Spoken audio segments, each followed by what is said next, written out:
बिस्मिल्लाहिर्रहमानिर्रहीम। मैं Amjadullah Khan, spokesman MBT. आज जो है चंद्रायन गुट्टे के मुख्तलिफ़ इलाक़ों से और कुछ याक़ूतपुरे के नौजवान हमारे जनाब मोमिन साहब की क़यादत में आज आकर मिले, गुलपोशी किए।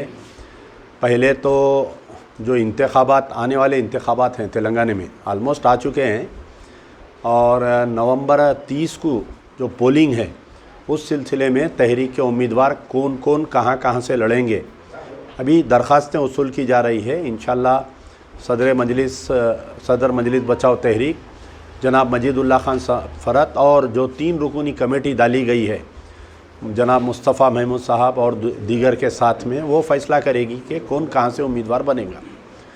दूसरी चीज़ यह है कि मुसलसल 3 साल से यानी कुछ ही दिन पहले हमारे प्रजा दरबार के 1000 दिन मुकम्मिल हुए और बग़ैर किसी कंट्रोवर्सी के, बग़ैर किसी इल्ज़ामात के अल्लाह ताला ये 1000 दिन जो गुज़ारा, जिसके अंदर कई मज़लूमों की, कई बेकस, कई बेसहारा लोगों की इसके ज़रिए मदद की गई।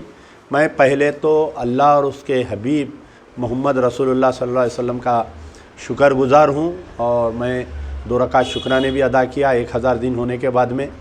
और तमाम लोग मेरे ख़ास तौर जो डोनर्स है, ख़ास तौर NRI डोनर्स है और जो हमारे टोली चौकी अकबरबाग सैदाबाद के जो ऑस्ट्रेलिया से ख़ास तौर जो बड़े पैमाने पर डोनेशन होता है, उन तमाम का मैं फ़र्दन तो शुक्रिया अदा नहीं कर सकता। इस मीडिया के द्वारा मैं उन तमाम का शुक्रिया अदा करूँगा कि अल्लाह ताला ने मुझ जैसे नाहक़ीर एक गुनाहगार बंदे से इतना बड़ा काम ले लिया। बहुत बड़ा काम है वो और इतनी आसानी से हो गया और देखते ही देखते 3 साल निकल गए।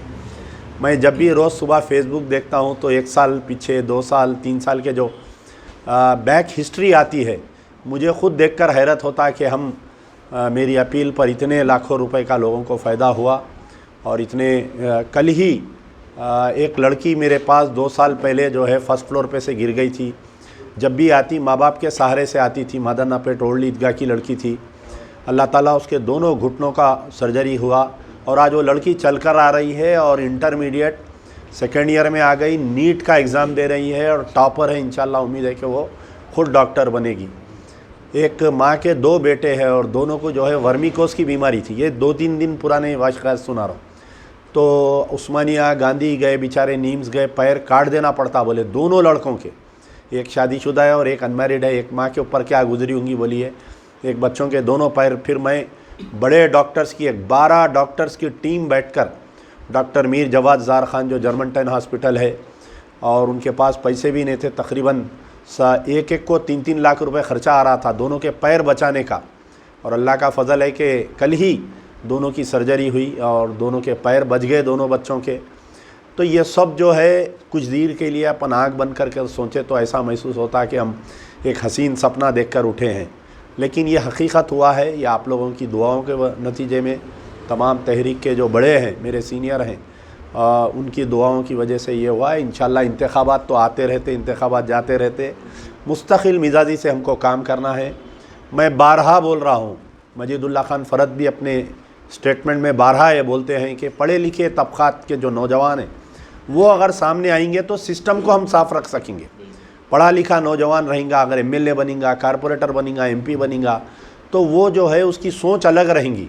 नहीं अगर कोई अनपढ़ जाहिल को हम भी टिकट देंगे, वो MLA बनेगा, तो वो भी जो है, खैर कई अनपढ़ जाहिल भी लोग अच्छा काम करते हैं, लेकिन पढ़ा लिखा नौजवान, बार बार मैं बोल रहा हूँ कि आइए, अगर कोई मलकपेट से लड़ना चाह रहे हैं आइए, कोई याक़ूतपुरे से लड़ना चाह रहे हैं आइए, चंद्रायन गुट्टा है और आपके कारवान है, गोशा महल है, मुख्तलिफ़ जो कॉन्स्टिट्यूंसी से निज़ामबाद है, आरमूर है।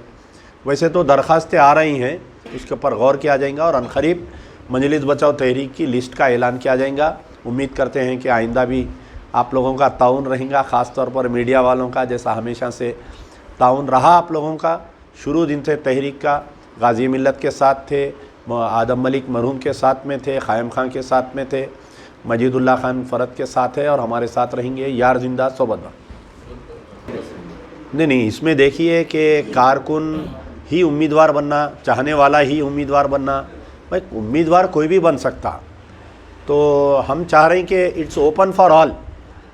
मजलिस बचाओ तो आप ये देखिए, आप TRS की लिस्ट देखिए, वहाँ पर एक सिटिंग एमएलए मुस्लिम है और दूसरा जो है बहादुरपुरे का एक डमी कैंडिडेट है। आज कांग्रेस की लिस्ट आई, उसमें भी 2 या 3 मुसलमान है। कारवान से उस्मान अल हाजरी और मलकपेट से किसी को ऐलान किए, अकबर अली कौन है मैं नहीं पहचानता उनको, और तीसरा जो है और किसी को दिए शायद मैं समझता हूँ। तो अब इसमें यह है कि मुस्लिम्स के लिए I don't want to name any party, फ़िलहाल कोई भी जमात में अगर वो इलेक्शन में हिस्सा लेना चाह रहे हैं तो जगह नहीं है।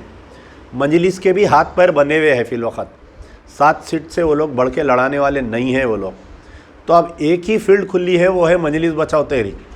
हम क्या बोल रहे हैं कि भाई आप भले 1 वोट ले रहे होंगे, आप 5 वोट ले रहे होंगे, लेकिन हक़ की आवाज़, पढ़े लिखा तबका आगे आइए।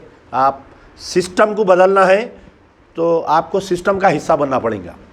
मैं घर में बैठ के एयर कंडीशन में तनकीद करूँगा तो सिस्टम बदलने वाला नहीं है, और 5 साल फिर आने वाले 5 साल हमको रोते रहना पड़ेगा। आप थोड़ी देर के लिए गौर करिए, लॉकडाउन 1 लॉकडाउन 2 में क्या हाल था बताइए आप। दवाखाने प्राइवेट हॉस्पिटलों की क्या लूटमार थी आप बताइए। ख़बरस्तानों में जगह नहीं दी जा रही थी। आप बताइए कि हुकूमत चीफ मिनिस्टर साहब 2 महीने तक घर से नहीं निकले। लॉकडाउन 1 लॉकडाउन 2 का आप देखिए, आप कोई एक एमएलए जाके लंदन में बैठ गए थे बेचारे। तो ये जो बेहिसी है सियासी जमातों की और लीडरों की, उसको दूर करने के लिए आपको सिस्टम का हिस्सा बनना पड़ेगा। आप पढ़ के लिख के IAS IPS बनेंगे, आप पढ़ के लिख के जज बनेंगे तो अपनी कौम के बारे में सही फैसले होंगे। अगर आप इंतखाबात में हिस्सा लेके MLA MP कारपोरेटर बनेंगे, कौमों की ज़िंदगी में 2 4 5 साल कोई बड़ी बात नहीं है। आज मैं थोड़ी देर पहले 2018 का इलेक्शन आया था, देखते देखते 2023 का इलेक्शन आ गया। तो मजलिस बचाओ तहरीक के दरवाजे हर किसी के लिए खुले हैं। जो हिस्सा लेना चाह रहा है वो आओ, हमारे से बात करो, हमारी कमेटी है वो तय करेंगी और आपको इसका कैंडिडेट बनाएंगी। शुक्रिया।